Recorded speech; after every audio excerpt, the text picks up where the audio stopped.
요새 날씨가 굉장히 많이 무더운 것 같습니다. 우리 옆에 분들과 함께 인사했으면 좋겠습니다. 무더운 날씨 건강 유의하시기 바랍니다.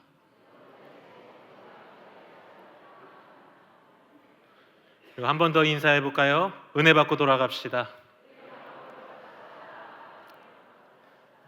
아멘이십니까? 오늘 출애굽기 32장 1절을 같이 보도록 하겠습니다. 1절에 보니까요, 이렇게 나와 있죠. 백성이 모세가 산에서 내려옴이 더딤을 보고 모여 백성이 아론에게 이르러 말하되. 이 출애굽 이 시대에 이스라엘을 이끌었던 지도자는 우리가 잘 아는 그죠, 모세죠. 근데 오늘 출애굽기 32장에 이스라엘 백성들이 모세에게 나아간 것이 아니라 지금 아론에게 나아갔다라고 이야기합니다. 그렇다면 왜 이스라엘 백성들이 분명 지도자 모세가 있음에도 오늘 아론에게 나아간 것일까요? 이 질문의 답을 조금 찾기 위해서는 출애굽 여정을 조금 되짚어 볼 필요가 있습니다. 출애굽기 1장 8절에 보면 요셉을 알지 못하는 새 왕이 일어나 애굽을 다스렸다라고 이야기합니다. 이 새 왕의 등장으로 인해서 이 애굽에 살고 있었던 이스라엘 백성들이 자그마치 430년간 애굽에서 노예 생활을 하게 됩니다. 그리고 하나님께서는 고통 속에서 신음하던 이스라엘 백성들을 구원하기 위해 민족의 지도자로 모세를 세우시고 그 모세를 통해 출애굽을 이루십니다. 이렇게 출애굽을 한 이스라엘 백성들은 이제 시내 광야에서 하나님과 한 가지 언약을 맺게 됩니다. 그 언약의 내용은 단순합니다. 나는 너의 하나님이 되고 너는 나의 백성이 되리라. 이는 마치 오늘 이 시대 우리와도 동일하죠. 예수 그리스도의 십자가의 은혜를 누린 우리를 향해 하나님은 이렇게 언약을 맺으시죠. 나는 너의 하나님이 되고 너희는 나의 백성이 되리라. 시내산에서 이러한 하나님과 이스라엘 백성의 언약을 맺은 후 하나님께서는 모세를 다시 부르십니다. 그리고 그 모세에게 십계명을 기록한 두 돌판과 하나님을 온전히 예배할 수 있는 그 성막의 예법을 가르쳐 주시기 위해 다시 모세를 시내산으로 부르십니다. 이때 출애굽기 24장 14절에 보면 모세가 하나님의 부름을 받아 시내산에 가기 전에 이스라엘 장로들을 모읍니다. 그리고 이렇게 얘기하죠. 우리가 너희에게로 돌아오기까지 기다리라. 그리고 혹시 무슨 일이 있으면, 긴급한 상황이 있으면 나를 대신할 자 아론 또는 훌이 너희 옆에 있으니 문제가 생기면 그들에게 나가서 조언을 구해라. 이러한 흐름 안에서 진행되는 것이 오늘 1절의 내용입니다. 이러한 맥락하에서 모세의 부재로 인해 어떤 한 문제가 발생했던 것 같습니다. 그래서 이스라엘 백성들이 지금 아론을 찾아가게 된 것이죠. 그들이 아론을 찾은 이유가 32장 1절에 이렇게 나와 있습니다. 백성이 모세가 산에서 더디 옴을 보고. 하나님의 말씀을 받기 위해 올라갔던 모세, 시내산에서 있는 그 모세가 그 내려오는 시간이 점점 늦어졌다라는 것입니다. 여기서 출애굽기 32장 1절에 사용된 이 더딤이라는 히브리어는 보셰스라는 단어인데, 이 단어는 어떠한 일이 지나치게 오랫동안 지체될 때 그것을 기다리는 사람이 느끼는 당혹감, 불안함, 초조함을 나타낼 때 사용하는 단어가 이 보셰스라는 단어입니다. 즉 모세가 하나님의 말씀, 즉 이 십계명과 성막의 예법을 받기 위해 그 시내산에서 내려오는 게 더디게 되자 이스라엘 백성들의 마음에는 불안과 초조함이 사로잡히게 되었다라는 것입니다. 그래서 그들은 이제 아론을 찾아간 것이에요. 그리고 그 아론에게 1절 중반절에 보니까 이렇게 나오죠. 우리를 위하여 우리를 인도할 신을 만들라.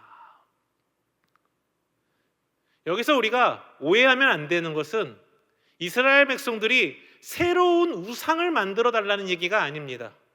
다른 신을 만들어 달라는 얘기가 아니라 이들은 지금 하나님 외에 다른 신을 숭배하기 위해서 어떠한 새로운 우상을 만들어 달라고 아론을 찾아간 것이 아닙니다. 이전까지 이스라엘 백성들은 모세를 통해 하나님의 뜻을 전달받았습니다. 그런데 그 하나님의 뜻을 전하던 모세가 이제 죽었는지 살았는지 도통 소식이 없는 것이에요.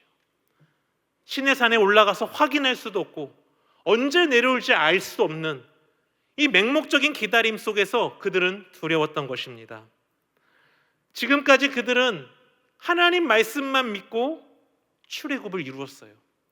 그리고 지금 그들은 광야, 쉽게 얘기하면 사막 한복판에 그들은 놓여 있습니다. 하나님의 도우심이 없다면 지금 그들은 이 사막에서 딱 굶어 죽기 좋은 것이죠. 마음이 불안했습니다. 모세가 안 내려오자 초조했습니다. 두려웠습니다.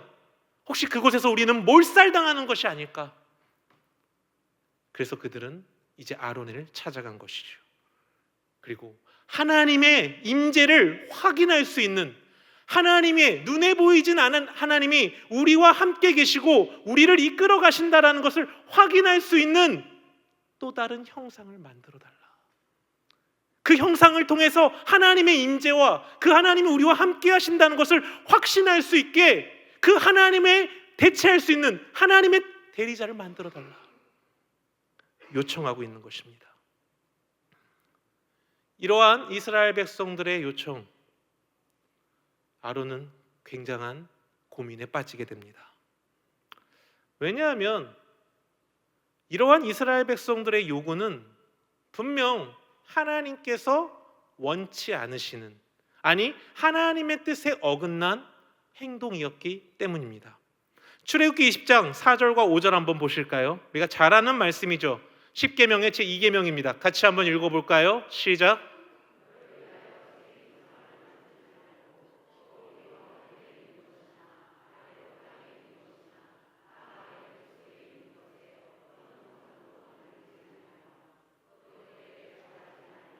그것들을 섬기지 말라. 여기까지 할게요.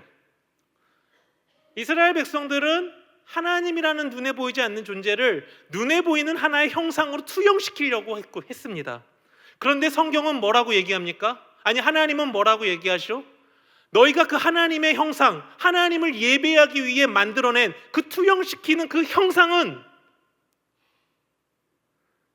그 형상을 만들지도 말고 새기지도 말고 위로 하늘에 있는 것이나 아래로 땅에 있는 것이나 땅 아래 물속에 있는 그 어떤 것으로도 너희가 그것을 숭배하기 위한 하나의 형상으로 만들지 말라.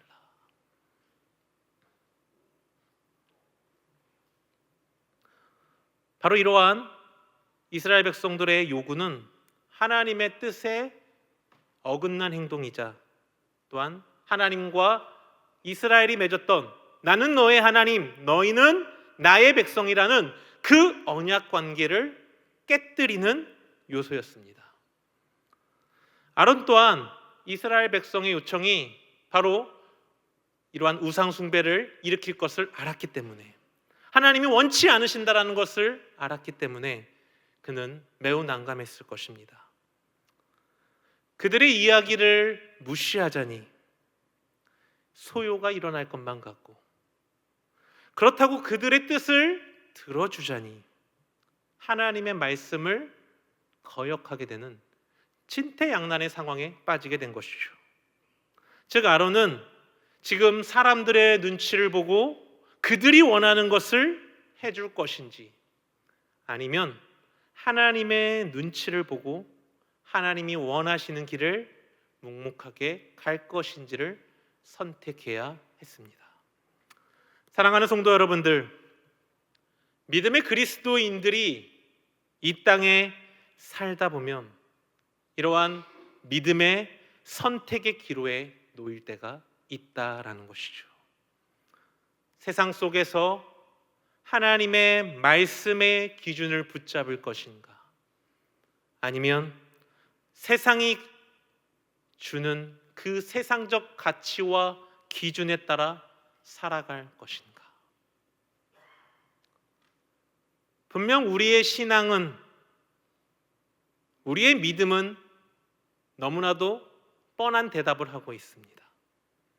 하나님의 자녀로서 세상 가운데 빛이 되고 미랄이 되는 말씀을 붙잡고 살아라. 하지만 우리의 이성은 이렇게 얘기하죠. 좀 더 합리적으로 생각해. 옆에 있는 김 집사도 적당히 신앙생활 하더라. 뒤에 있는 김 권사도 적당히 신앙생활 하더라. 옆에 있는 최 장로도 적당히 신앙생활 하더라. 야, 좋은 게 좋은 거지. 합리적으로 생각해봐. 무식하게 신앙을 지키다가 세상적인 가치 다 놓치면 어떡할래? 좀 더 합리적으로 생각해서 나에게 만족과 유익과 쾌락을 줄 수 있는 세상적 가치를 따르라. 우리의 이성은 우리를 유혹합니다. 그렇다면 우리는, 그리스도인이라고 부리는 우리는 이 땅에서 하나님의 말씀이라는 기준, 그리고 그 반대편에 있는 세상의 가치라는 기준 앞에서 무엇을 선택해야 하겠습니까? 오늘 아론의 모습을 통해서 우리는 이 질문의 답을 얻을 수 있습니다. 자, 이제 아론이 이 하나님의 말씀을 따르는 가치와 하나님을 투영하는 우상을 만드는 그 가치 앞에서 어떤 선택을 하는지 한번 보시기 바랍니다. 출애굽기 32장 2절에 보면 이렇게 되어 있죠. 아론이 그들에게 이르되 너희의 아내와 자녀의 귀에서 금고리를 빼어 내게로 가져오라.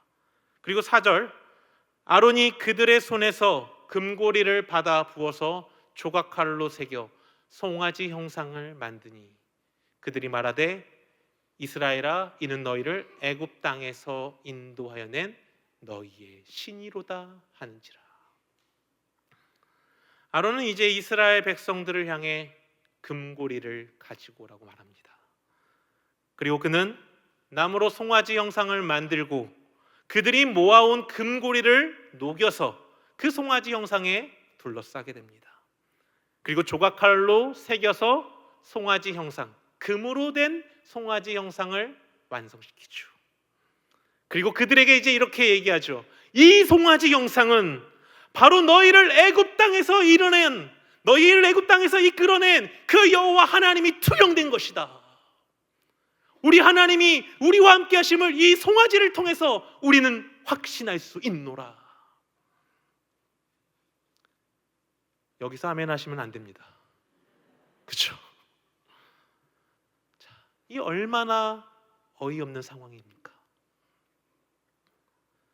여러분, 이스라엘 백성들이 하나님과 언약을 맺은 게 얼마 전의 이야기였어요. 그것이 10년이 지났을까요? 20년이 지났을까요? 나는 너의 하나님, 너희는 나의 백성. 좀 쉽게 얘기하면 우리가 하나님을 인격적으로 만난 지 얼마 되지 않았다라는 거예요. 하나님의 살아계심이 아직도 우리의 마음속에 뛰어 움직인다는 거예요. 그 뜨거움이 아직 가시지 않는 때라는 거죠. 불과 몇십 일 전에 이들은 하나님은 나의 하나님이 되시고 우리는 당신의 백성으로 당신의 말씀에 순종하겠습니다라고 고백했던 이스라엘 백성들, 불과 3-40일 만에 그들은 이러한 우상 숭배를 짓는 죄를 범하고 있다는 것입니다.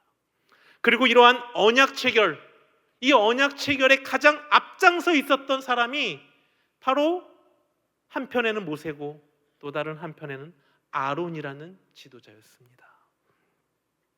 여러분, 지도자의 역할이 무엇입니까? 지도자의 역할은 군중에 휘둘리는 자가 아니에요. 지도자는 군중이 잘못된 길을 갈 때 그 길을 옳은 길로 인도할 수 있는 자가 참된 지도자라고 할 수 있죠. 즉 아론은 지금 모세의 위임을 받아서 이스라엘 백성들이 잘못된 길, 하나님을 떠나고 우상을 숭배하고자 하는 그 잘못된 길을 갈 때 그들을 선도해서 옳은 길로 오게 만들어야 했다라는 거예요. 이스라엘 백성들이 아무리 모세가 없다, 하나님이 우리와 함께 하시는지 모르겠다, 광야에서 우리 죽을 수도 있겠다 라고 말한다 할지라도, 혹은 하나님의 형상을 나타낼 수 있는, 하나님의 임재를 나타낼 수 있는 하나님의 형상을 만들자 라고 얘기했을 때 아론은 어떻게 대답했어야 합니까? 안 된다, 그거 아니야, 잘못된 거야, 너희 불과 몇십 일 전에 우리 하나님과 언약을 맺지 않았느냐, 그 일은 하나님이 기뻐하시는 것이 아니다, 너희가 애굽에서 그 종살이 할 때 그를 구원하신 게 하나님이 아니시냐? 그럼 우리가 그 하나님의 자녀가 되었다면 하나님이 말씀하시는 그 언약의 말씀대로, 주께서 주시는 그 십계명의 말씀과 그 말씀대로 우리가 살아야 하지 않겠느냐? 라고 했어야죠. 그런데 아론은 그러지 못했어요. 백성들의 소요에 굴복해서 송아지 우상을 만듭니다. 이스라엘 백성들로 하여금 하나님을 예배한다라는 그 명목하에 이 송아지 우상을 만들고 우리는 하나님을 예배합니다라는 명목하에 이스라엘 백성들로 하여금 우상 숭배를 하게 만든 장본이 된 것입니다. 자, 이제 그들이 어떻게 하나님 앞에 죄를 짓는지 이어지는 구절은 좀 더 자세하게 이야기합니다. 5절에 보면 아론은 금송아지를 만든 후 그 앞에 제단을 쌓았다라고 얘기합니다. 이 제단은 결국 하나님을 예배하기 위한 제단이었습니다.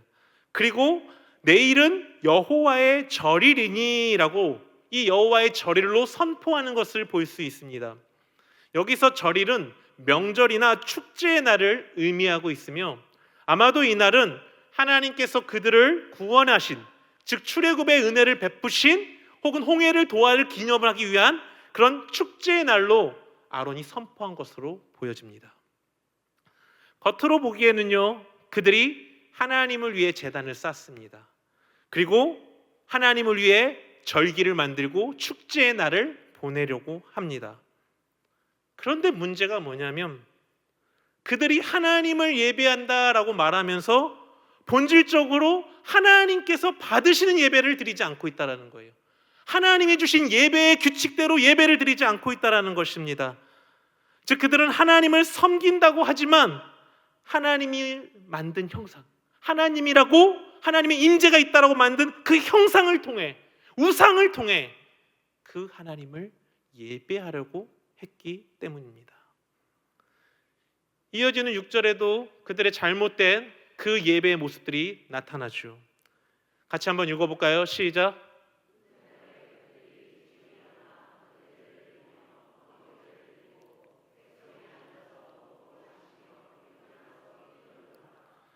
그들이 일찍 일어나 번제와 화목제를 드렸다.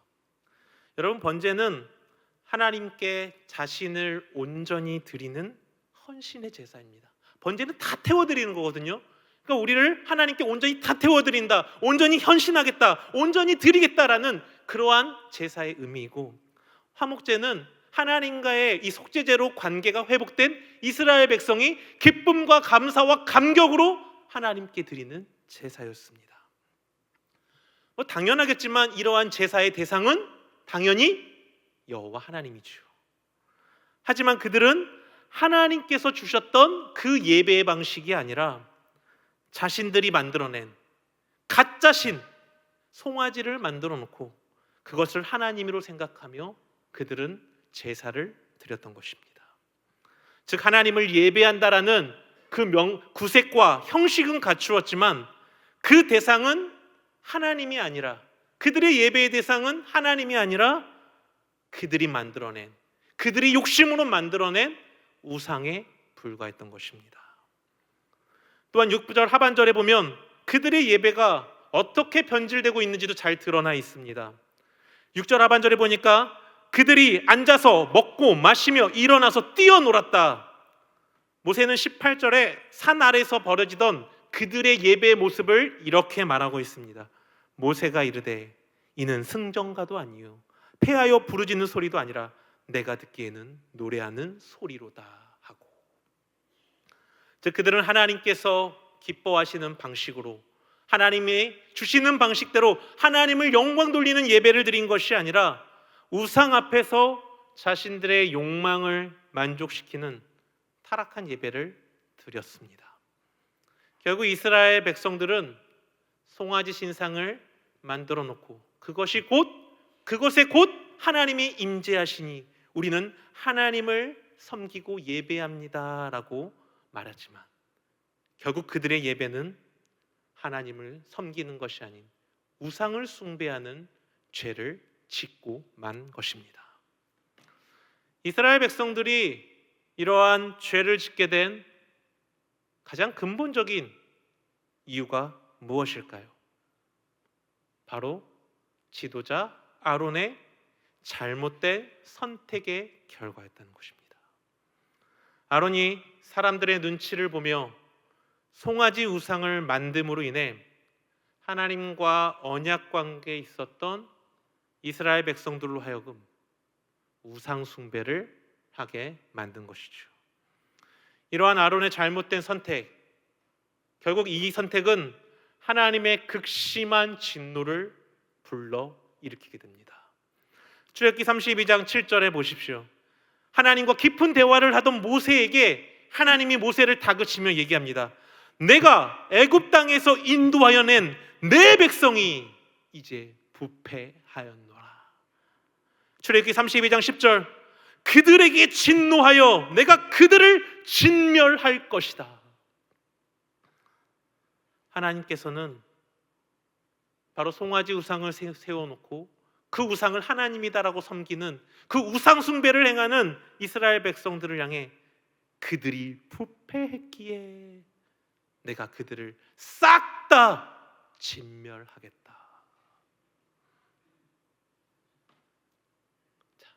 이 이야기를 들은 모세, 당장 뛰어내려가죠. 그리고 누구에게 갔을까요? 이스라엘 백성들에게 갔을까요? 아니에요. 급히 뛰어내려가서 바로 아론을 부릅니다. 그리고 아론에게 그 모든 책임을 묻는 것을 볼 수 있습니다. 출애굽기 32장 21절 한번 같이 읽어보도록 하겠습니다. 시작.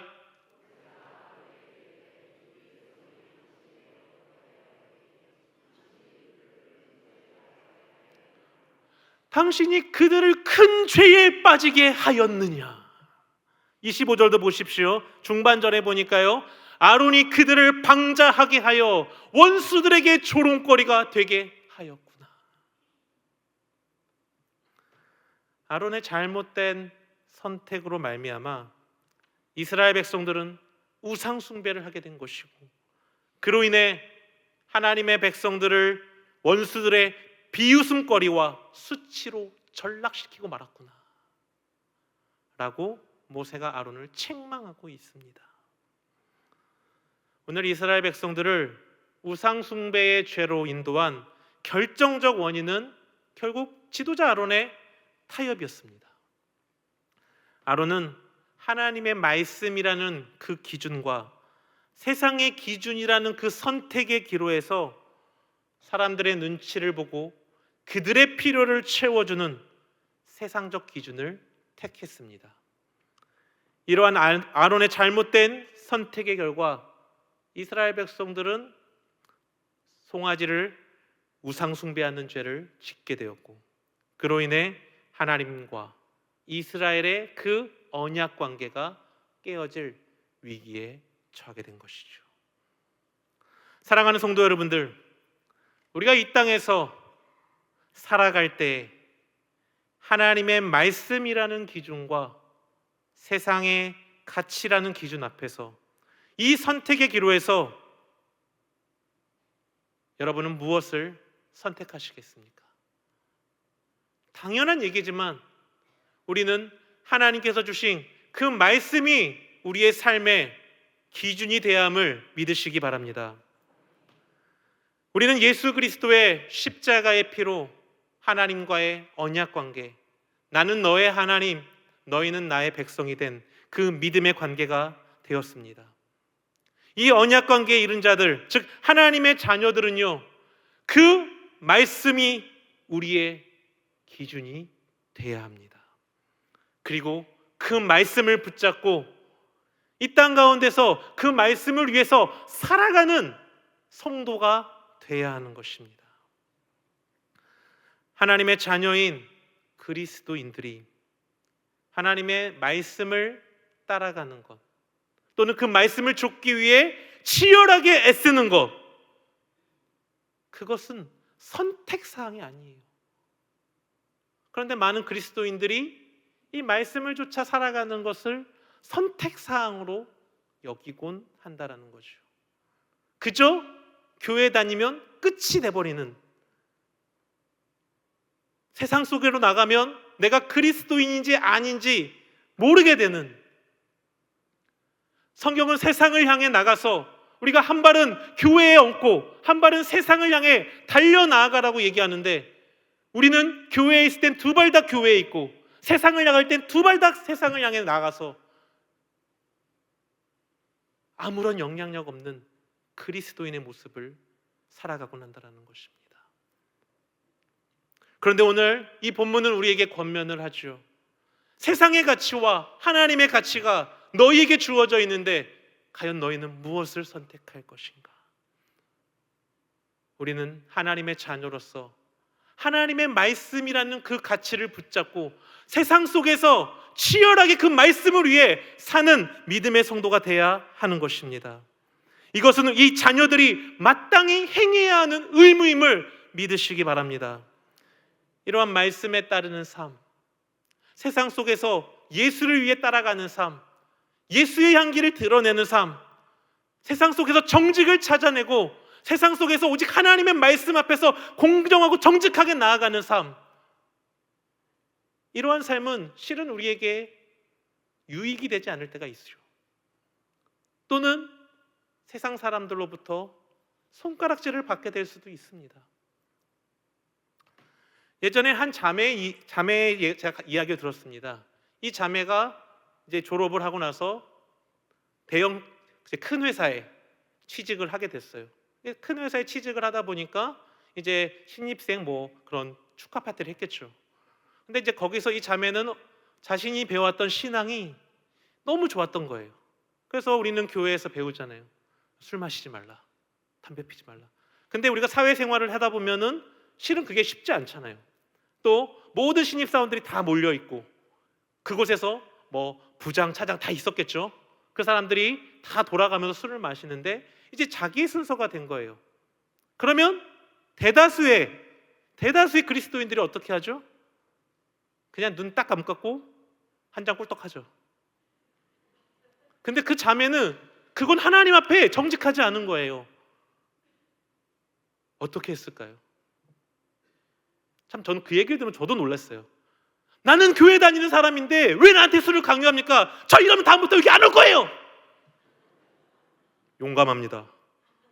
그러니까 이제 분위기가 어떻게 됐겠어요? 회식 자리가 싸해지겠죠. 근데 그 사건이 딱 마무리되고 그 다음에 또 회식이 있었다고 합니다. 그리고 부서겠죠. 그 부서에서 제일 높은 분이 딱 한마디 했대요. 야, 뭐뭐 씨는 회식 자리에서 술 주지 마. 니네 주면 혼난다.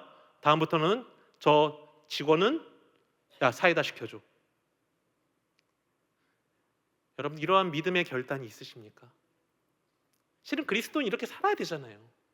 세상 속에서 정말 내가 하나님 믿는 사람이라면 그 하나님 앞에서 그 말씀, 하나님이 우리에게 주신 말씀, 나는 너희를 위해 내 아들 예수를 십자가에 죽였고 그로 인해 너희를 지옥에서 천국으로 이끌어냈는데 너희는 나를 위해 무엇을 주겠느냐? 내가 너희에게 이 말씀이라는 기준을 주지 않았니? 근데 너희는 이 말씀을 따라 살아가고 있니? 아니면 세상의 가치, 돈과 명예와 성공 때문에 그 말씀을 잠시 저버리고 있니? 사랑하는 성도 여러분들, 세상 속에서 이 말씀이라는 가치를 따라가는 것은 결코 쉽지 않습니다. 공중의 권세 잡은 자가 결코 우리를 가만두지 않거든요. 그런데 오늘 성경은 이렇게 얘기하죠. 아론이 잘못된 길로 그 이스라엘 백성을 인도했을 때 하나님의 심판이 그들에게 놓여졌던 것처럼 우리 또한 세상과 타협하고 세상의 가치를 따라가게 된다면 그들과 별반 다르지 않게 될 것이다.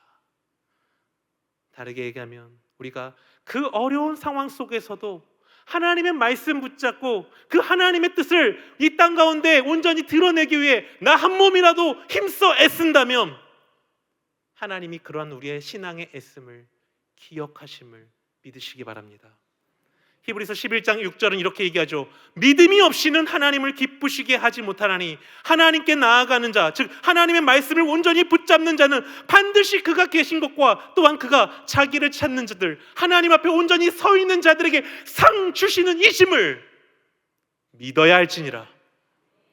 우리의 믿음의 애씀, 그 믿음의 애씀으로 때론 넘어지기도 하겠죠. 때론 넘어지기도 하고 쓰러지기도 할 것입니다. 그럼에도 불구하고 그 믿음을 붙잡는다면 사람들은 인정하지 않을지언정, 믿지 않는 사람들은 손가락질할지언정 우리 하나님은 그 우리의 믿음의 애씀과 그 믿음의 힘듦을 하나하나 기억하고 계시고, 비록 이 땅에서 우리가 그 보응을 받지 못한다 할지라도 마지막 주님 품에 가서 내 다 안다, 내 다 안다, 네 믿음 내 다 알아. 착하고 충성된 종아, 네가 이 땅에서 참 힘들게 살았지? 내 다 안다. 누릴 거 다 못 누리고 하나님 때문에 힘들었지? 내 다 안다. 하늘나라에서 내 품 안에서 그거 다 갚아주겠다. 사랑하는 성도 여러분들, 우리가 하나님의 말씀을 붙잡고 힘들지만 그 말씀 앞에 온전히 나아갈 때 하나님께서 우리의 그 모든 것을 책임져 주시고 보호하시는, 보응하시는 그 하나님이 되심을 믿으시기 바랍니다.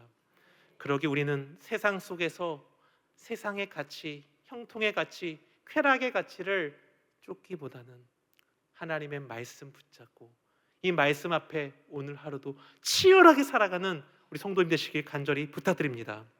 말씀을 마치겠습니다. 오늘 우리는 아론의 선택을 통해 분명한 교훈을 보죠. 지도자 아론의 타협이 결국 공동체 전체를 무서운 죄로 이끌었습니다. 사람의 눈치를 보고 당장의 불안을 달래기 위한 선택이 하나님의 진노를 불러 일으켰죠. 우리 역시 세상 속에서 끊임없는 선택의 기로에 놓여 있습니다. 세상의 기준을 따라 형통할 것인가? 아니면 하나님의 말씀의 기준을 따라 형통할 것인가? 세상의 기준을 따르는 삶은 당장에는 우리에게 기쁨과 만족과 유익을 주겠지만 그것은 결코 하나님이 기뻐하지 않는다. 기억하시기 바랍니다. 반대로 말씀의 기준을 지키며 사는 삶, 당장에는 유익이 없어 보이고 손해처럼 보이지만 하나님께서는 말씀 앞에 온전히 서고자 하는 그 성도들의 믿음의 애씀 다 아시고 갚아주시는 분이 되심을 믿으시기 바랍니다. 이번 한 주도 세상의 가치 앞에서 하나님의 말씀의 가치를 붙잡는 우리 성도님들이 되시길 주님의 이름으로 부탁드립니다. 기도하겠습니다. 사랑해 주 하나님 아버지, 주님 감사를 드립니다. 하나님, 이 세상 가운데서 하나님의 말씀이라는 가치를 우리가 온전히 붙잡기에 너무나도 부족하고 연약합니다. 하나님, 그럼에도 불구하고 하나님 오늘 이 말씀을 붙잡고 내가 다시 한번 결단하길 소원합니다. 하나님 말씀 붙잡고 세상 가운데서 나를 통해 예수의 향기가 드러나게 하여 주시옵소서. 나를 통해 오직 하나님만 높여지게 하여 주시옵소서. 하나님만 영광되게 하여 주시옵소서. 감사를 드리며 예수님의 이름으로 기도드리옵나이다. 아멘.